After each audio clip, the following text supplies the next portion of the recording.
Assalomu alaykum hammaga.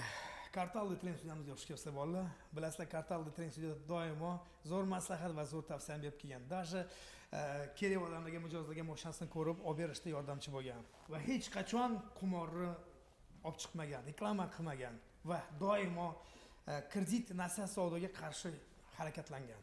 Bolalar, bugun temamiz ozgina o'zgaradi, sababi mashinaga tegishli, ozgina tegishli emas joyiga ham tepib ketishi mumkin.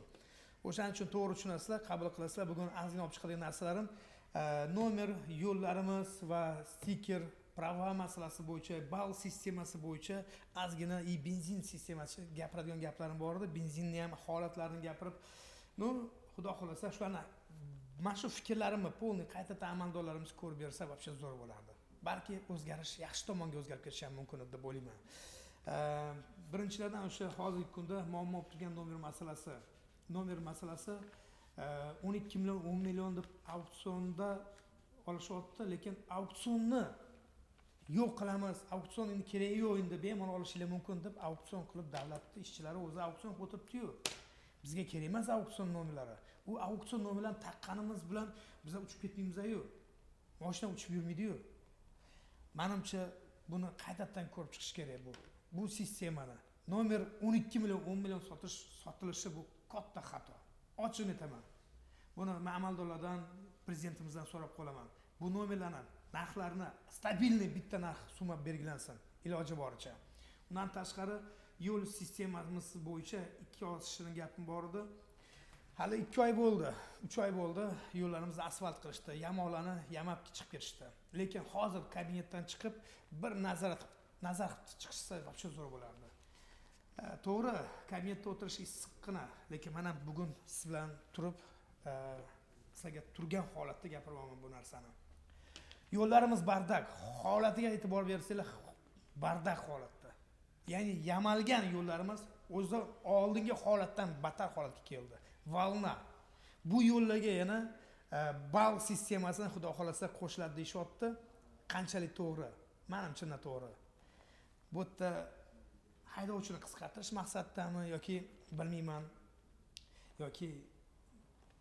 No fakt to, что ochiq aytaman, bu Xitoydan, Amerikadan, Turkiyadan bu qonunlarni olib kirganimiz bilan biz Amerika yoki Germaniya, Italiya yoki Turkiya bo'lib keta olmaymiz. Svet, gaz, именно qishga kelib bog'lanyapti. Kechagina ko'rdim bitta narsani, tuproq paytida qazib trubasini almashtirishmagan. Asfalt bo'lgandan keyin asfaltda biz trubasini almashtirishyapti. Kulgili emasmi bu? Qilayotgan ishimiz.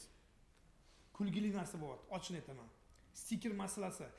Yengil mashina havoni zaharlayotgani yo'q. Havoni zaharlayotgan narsani o'zingizlar juda yaxshi bilasizlar. Kim zaharlayotganini juda yaxshi bilasizlar. Stikerni o'shalarga berish kerak iloji boricha. Katta mashinalarga berish kerak. Yengil mashinaga emas, aslida. Zavod, fabrikani borib ko'rdilaring, nazariyatdan o'tkazib, unga jarima soldilaring.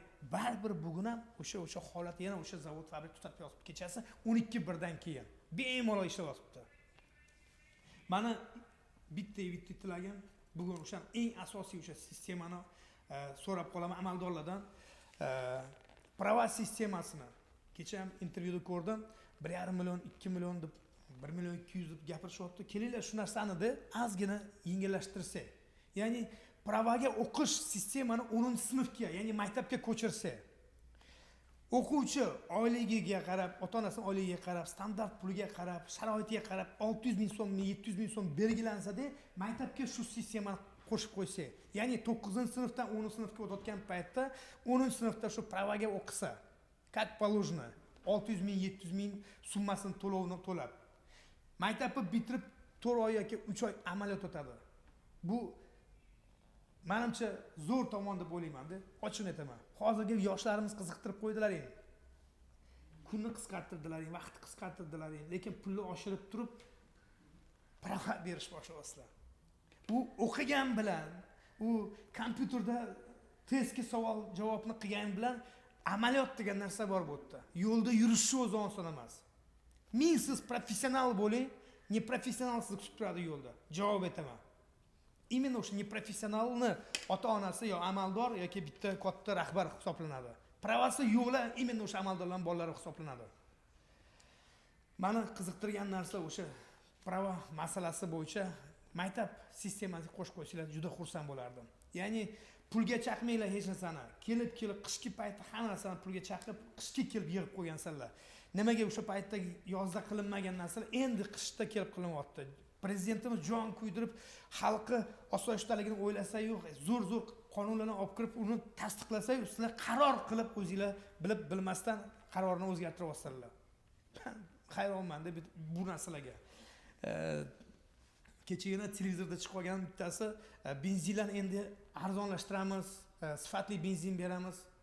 Hozirgacha o'sha sifatli benzinni ko'rganim yo'q. Saksonni olib tashadilar, lekin hozirgacha o'sha sifatli benzin ko'rganim yo'q. Lekin o'sha benzinni sizlardan sotib olamiz-yu, o'sha sotib olgan benzinimiz mashinamizga zarar yetkazyapti. O'sha sifatsiz benzinimiz ko'chani zaharlayapti. Ayb oddiy shofyorda emas, ayb o'zi asli amaldorlarda bo'ladi. Nazoratsiz qoldirgansizlar. Ko'chaga chiqib nazorat qilmagansizlar. O'zimni mahallamni deputatini bilmayman. Deputatlar o'zi nima ish qiladi o'zi? Nima ish qilib o'tiribdi hozirgi kunda? Nomer 12 million, 13 million, 10 million deb yozibdi. Biroz nazar tashlab, qayerdan olasizlar buni qanaqa narxi? Qayerda belgilangan bunaqa narxlar auksionda? Kim bunga asos kiritdi auksion deb? Nimaga olmayapsiz nazarga shu narsani? Bir yilda 10 marta svet, gaz, hamma narsa o'zgaryapti. Narx oshyapti. Oldinlari 15 yil, 20 yil oldinlari 5 yilda, 4 yilda bir marta yo svet yo gaz narx ko'tarilardi yoki o'sha holat turardi.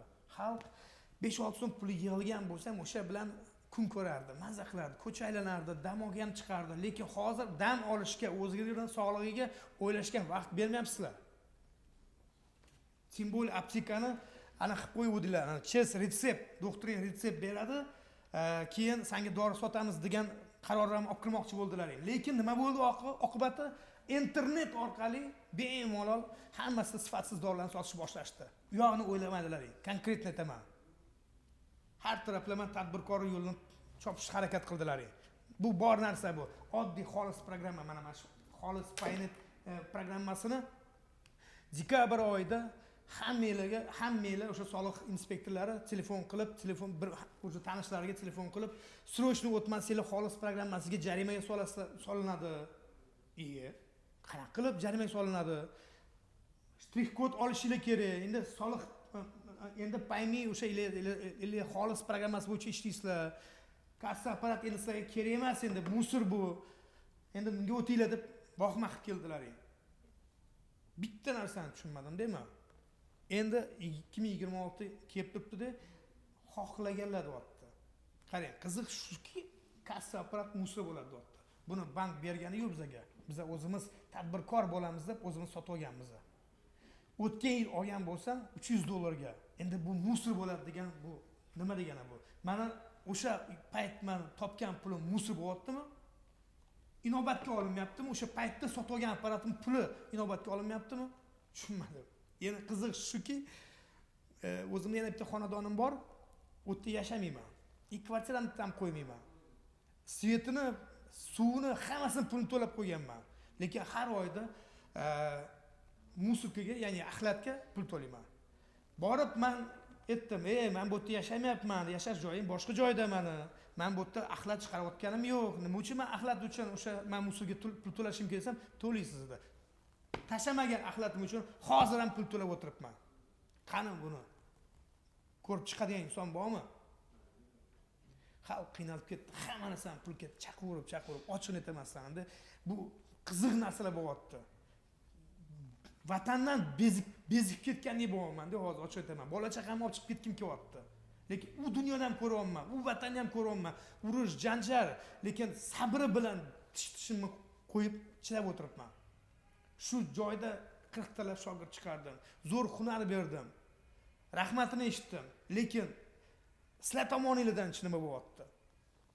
Amaldorlar umuman joyidan qo'zg'amayapti, umuman ishlamayapti. Kecha qizim aytibdi. Kichkina qizim, "Ada, meni nimaga bog'cha bermayapsiz?" dedi. Qanaqa beray bog'chaga qizimni? Bog'chani holatini ko'rib turibsizlar-ku. qarovsiz qolib qo'yilsinyapti, o'lib ketyapti, отравление bo'lib qolyapti. Qanaqa beraman bog'chaga qizimni? Bironta farzandimni bog'chaga bermaganman. Juda kulgili narsa bo'lib ketyapti-da. Ochiqni aytaman. Yana bittasi chiqib olib internetga endi biza pul ko'proq topishni yo'lini topishimiz kerak.